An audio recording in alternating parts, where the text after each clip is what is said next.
আপনি যদি বলেন যে এখন আজান হবে, এইটা বলার আর কোনো দরকার আছে যে এই মুসলিম শব্দ? এটা অবশ্যই কবিতার ভিতরে আজান, শুধুমাত্র আজান শব্দটা প্রয়োগ করেন, এটা ইসলামিক কবিতা হয়ে যাবে।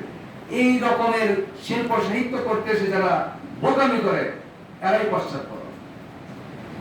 তো আসলে এখন যে সময় আমি দাঁড়িয়েছি, একে তো লোক নেই, আরেক হলো আমি কথা শুনতে শুনতে আমি বোরিং হয়ে গেছি, আমি যেন একটু বিরক্ত হয়ে গেছি। লোক নাই এটা বলছেন কেন? এই যে না, এটা যতই আমি আমাকে যুক্তি দেখান, এটা কথার কথা আসবে, বাস্তবতা এটাই।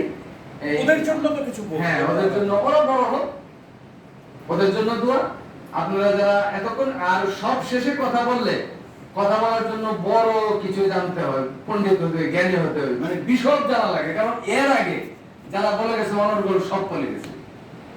আমি কয়েকদিন আগেও এই আল মাহমুদের উৎসবে ব্রাহ্মণবাড়িয়া গিয়েছিলাম, সেখানে দেখে আসলাম যে আল মাহমুদকে ওইখানেও এখনো গ্রহণ করার ব্যাপারে দ্বিধাগ্রস্ত আছে।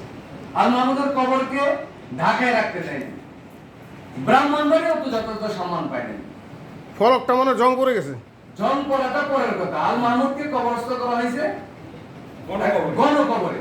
তো আমি দেখে আসলাম আল মাহমুদের বাড়ির সামনে, না, আল মাহমুদের বাড়ির সামনে সুন্দর একটা প্লেস ছিল। আল মাহমুদের বাড়িটা রাস্তার কাছে, এমন কোনো চেষ্টা নাই মুহিত ভাই জানে, এমন কোনো হাত পা ধরছে সব। হ্যাঁ, চেষ্টার কথা না, যে ওরা যে বাধার কারণে হোক, সমস্যার কারণে হোক, তার বাড়ির সামনে যদি কবরটা হতো, তাহলে কি হতো, রাস্তা থেকে নেমে আল মাহমুদের কবর দেখা যেত, রিক্সা থেকে দেখা যেত। এখনো আল মাহমুদের ব্যাপারে ষড়যন্ত্র আছে, আমাদেরকে সোচ্চার হতে হবে। আবিদ আজমকে ধন্যবাদ উদ্যোগ নেওয়ার জন্য 27 তারিখে। আমাদের যে প্রেক্ষাপটটা কথা বলা হয়েছে, আমরা কলম চালাই, কথা বলি, বাধাগ্রস্ত হয়ে বিভিন্ন জায়গা থেকে বলা হয় আমি যাদের জন্য জীবনকে বাজি রাখছি, দেশের কথা তো আসবেই, আমারও তো একটা বিশ্বাসের জায়গা আছে। বিশ্বাসের জায়গাটা মনে করে আমি কমরেড না হইলে আমি